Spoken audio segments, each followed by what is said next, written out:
My dear student, welcome. आज हम आप लोगों के लिए लेकर आए हैं क्लास 10th का चैप्टर 1 का टॉपिक यूक्लिड डिवीज़न लेमा, जिसको हम हिंदी में कहते हैं यूक्लिड विभाजन प्रमेयिका। इसके according if a and b are two positive integers, then there exists unique integer q and r satisfying a is equal to vq plus r। इसका मतलब है कि यदि हमारे पास दो पूर्णांक हैं, एक a और एक b, है ना, we have two integer a and b, then there exist, तब वहां पर दो अन्य पूर्णांक, दो और इंटीजर q और r इस प्रकार से होते हैं कि उन्हें हम a is equal to b q plus r के फॉर्म में लिख सकते हैं।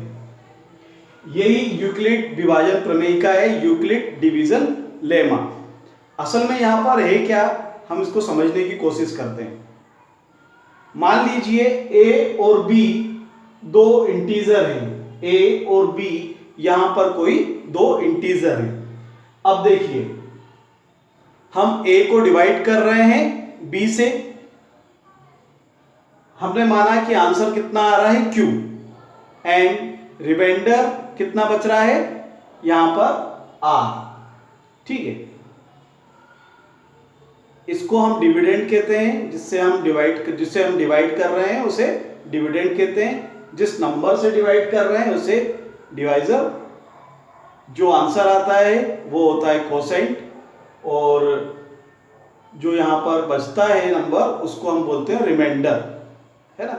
हिंदी में अगर अपन बोले तो ये जो बीच में है जिसे भाग दे रहे हैं वो भाज्य, जिससे भाग दे रहे हैं वो भाजक, और यहाँ पर जो हमारे पास बचा है, यहाँ पे जो हमारे पास उत्तर प्राप्त हुआ है वो भागफल, और नीचे जो बचा हुआ है वो शेषफल। तो ये एक हम स्टार्टिंग से शुरू से पढ़ते आ रहे हैं, dividend is equal to quotient into divisor plus remainder, है ना। मतलब भाज्य बराबर होता है भाजक गुणे भागफल प्लस शेषफल। ठीक है, यहाँ पे थोड़ा सा गलत लिखा हुआ है, यहाँ पर आएगा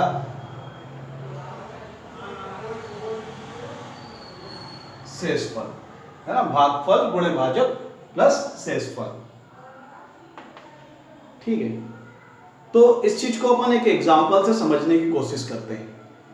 मान लीजिए, जैसा यूक्लिड डिवीजन लेमा में बोलता है कि a और b दो इंटीजर दिए हुए हैं, है ना। तो हमने मान लिया यहां पर कि हमें दो पूर्णांक यानी दो इंटीजर दिए हुए हैं a और b। a कितना है 10 और b कितना है 3। तो हम 10 को डिवाइड करते हैं, इनका मतलब है कि 10 को हम लिख सकते हैं बी क्यू प्लस आर के फॉर्म में। तो किस तरह से, उसको देखिए। 10 को हमने डिवाइड किया 3 से, तो हमें यहां पर क्या मिला, 3 3 9, रिमाइंडर है 1। ठीक है, तो 10 को अपन क्या लिख सकते हैं, 3 इंटू 3 प्लस 1 करके देखें, 3 इंटू 3 9 प्लस 1, मतलब हम इसको बी क्यू प्लस आर के फॉर्म में लिख सकते हैं, है ना। तो अपन 10 को लिख सकते हैं 3 इंटू 3 प्लस 1।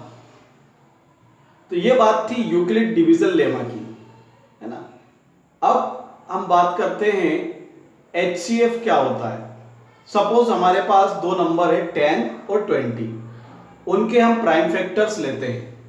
देखिए यहां पर मैंने प्राइम फैक्टर लिए 20 के 2 इंटू 2 इंटू 5, और 15 का 3 इंटू 5। इनमें कॉमन क्या है, इनमें कॉमन है 5।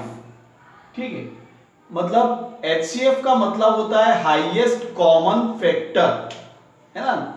जो सबसे बड़ा नंबर होगा कॉमन, सब उसको अपन क्या बोलेंगे, HCF। तो यहां पर HCF कितना आएगा 5। ठीक है, हमने यहां पर HCF को क्यों समझा, HCF को समझने का कारण हमारा यह है कि हमें यूक्लिड डिवीजन लेमा का यूज करके हमको HCF फाइंड करना सीखना है। तो आइए अब अपन देखेंगे आगे कि यूक्लिड डिवीज़न लेमा का यूज़ करके हम किस तरीके से HCF को फाइंड कर।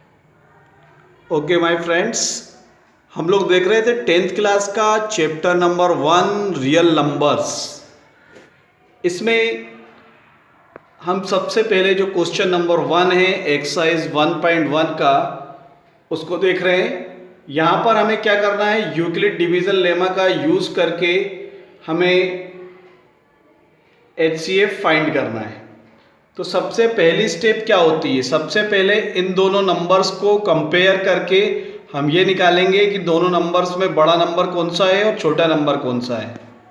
ठीक है, तो हमने यहाँ पर देखा सबसे पहले 225 और 135 को कंपेयर करा, तो इसमें ग्रेटर नंबर यानी बड़ा नंबर है 225, तो इसको मान लेते हैं A, और जो छोटा नंबर है स्मॉलर है उसको अपन ने मान लिया B।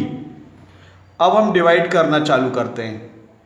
225 को 135 से डिवाइड करा, ये कितनी बार होगा, एक बार। ठीक है, और रिमाइंडर हमारे पास बच रहा है 90। ठीक है, रिमाइंडर क्या बच रहा है, 90। अब यहाँ पर जो रिमाइंडर बच रहा है उसको हम ले लेते हैं डिवीज़र, यानी उसको बना लेते हैं भाजक, और यहाँ पर जो डिवीज़र था उसको हम बना लेते हैं भाज्य यानी कि डिविडेंड। तो 90 से डिवाइड करेंगे 135।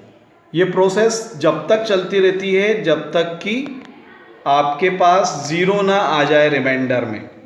अच्छा, एक और ख़ास बात है, यूक्लिड डिवीज़न लेमा के अकॉर्डिंग हमने लास्ट में लिखा था वहाँ पर Q इज़, यहाँ पर जो अपन ने लिखा था, तो हम यहाँ पे क्या कर रहे थे, A is equal to b q plus r लिया था हमने। क्या लिया था, A is equal to b q plus r, और साथ में लिखा था R is less than r equal to, sorry, 0 is less than r equal to R and R is less than B। मतलब B की वैल्यू 0 से लेकर B से एक कम तक कितनी भी हो सकती है। जैसे हमने अगर मान लीजिए B अगर 3 लिया है तो R 0 1 2 हो सकता है, कभी भी 3 या 3 से बड़ा नहीं होगा, ये हमें ध्यान रखना है। चलिए अब अपन वापस आते हैं क्वेश्चन पे। 135 225 1, ये अपना आ गया था यहाँ तक। अब अपन देखते हैं 135 को हमने 90 से डिवाइड किया तो एक बार जा रहा है और आंसर हमें क्या मिल रहा है, 45। लेकिन रिमाइंडर अभी भी चूंकि आपका 0 नहीं आया है, इसलिए ये जो प्रोसेस है वो चलती रहेगी, है ना। तो अब 45 से 90 को डिवाइड करेंगे तो 2 टाइम में, और अब क्या आ गया, रिमाइंडर 0 आ गया है। अब चूंकि रिमाइंडर 0 आ गया है इसलिए इस प्रोसेस को यहीं रोक देंगे, और जो लास्ट वाला अपना डिवीज़र है उसे हम क्या बोलेंगे, HCF। मतलब यहाँ पर HCF क्या है, 45। देखिए किस तरीके से लिखा जाएगा इसको। सबसे पहले 225 को हमने 135 से डिवाइड करा था, तो कितना मिला था हमको, यहाँ पर 1, और रिमाइंडर था 90। तो हमने इसको लिखा 225 is equal to 135 into 1 plus 90। इसी तरीके से चूँकि रिमाइंडर 0 नहीं है तो 135 को 90 से डिवाइड करा, ये लिख सकते हैं अपन 135 is equal to 90 into 1 plus 45, फिर 90 is equal to 45 into 2 plus 0। इस स्टेप में हमें रिमाइंडर 0 मिल रहा है, इसलिए इसका HCF जो लास्ट डिवीज़र है यानी कि 45 है। 45 is divisor of 130, sorry, HCF of 135 and 225। अब हम आते हैं इसी फर्स्ट वाले क्वेश्चन के सेकंड पार्ट पे।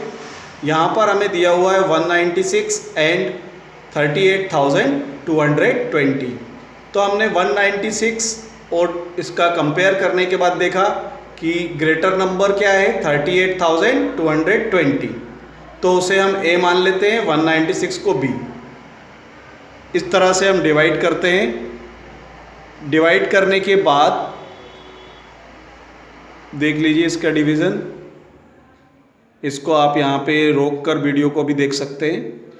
तो डिवाइड करने के बाद हमें पहली बार में ही यहाँ पर रिमाइंडर 0 मिल रहा है, यानी शेषफल 0 मिल रहा है।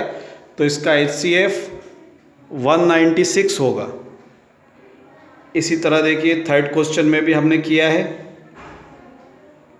ठीक है, मुझे लगता है अब आप लोग डिवीज़न लेमा के थ्रू, यूक्लिड डिवीज़न लेमा जो है आप उसके थ्रू HCF निकालना सीख गए होंगे। तो इस वीडियो को जब तक समझ में ना आए बार बार देख के प्रैक्टिस करके और आप करते रहें प्रैक्टिस। ठीक है, तो आज का अपना ये टॉपिक ख़त्म होता है। थैंक्स।